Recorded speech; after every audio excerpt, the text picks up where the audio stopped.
Based in Phoenix, Arizona, Zippertubing is a market leader in wraparound cable jacketing used in automotive and aerospace industries.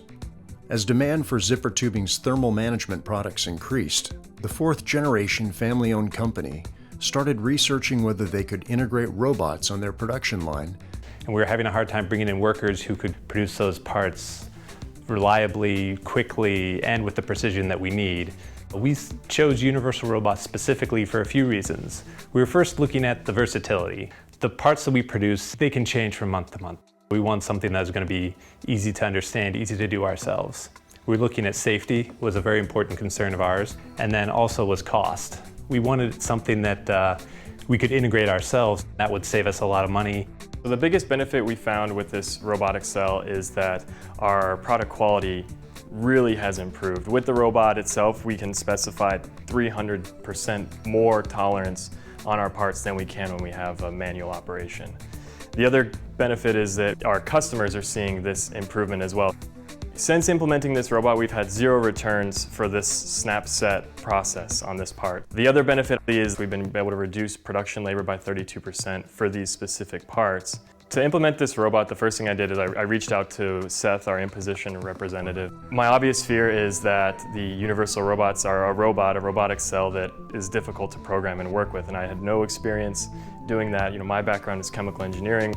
He gave me a quick demo, and it looked pretty straightforward. I went through some of the online training that Universal Robots has. Then they gave us the cell. We had their training guy come out, and he taught us how we can do some of the programming tricks, but then it was kind of, we're off to the races, we're on our own. Biggest challenge was how do we pick a part up? And there's a lot of cool training stuff on the website. In-position helped us out to figure out the built-in D-stack program. So we have the part picked up, now we need to snap it.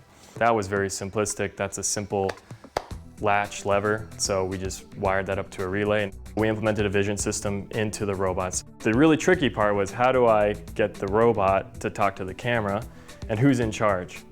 So learning about the Universal Robots, we actually were able to make that essentially our PLC. So the robot is the brain. It sends out all the commands and it takes in all the feedback.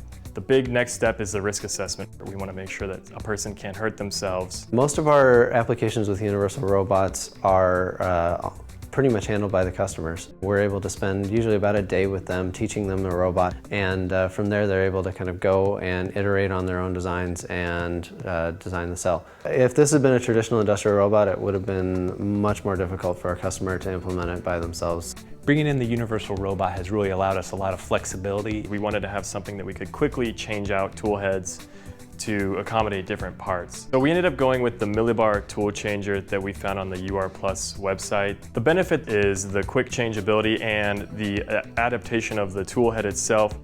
We want to even look further to other operations that the Universal Robot can handle. Specifically, we want to do sewing. And for that operation, it's going to be a little bit more difficult because we're going to want to do snaps and sewing with the same robot, with the same tool. But I think we'll be able to get the sewing project figured out. Our Zippertubing family extends to Asia and Europe as well. Our Asia facility is totally manual, and they'd like us to build them some of these robotic cells to help them meet their production demands as well.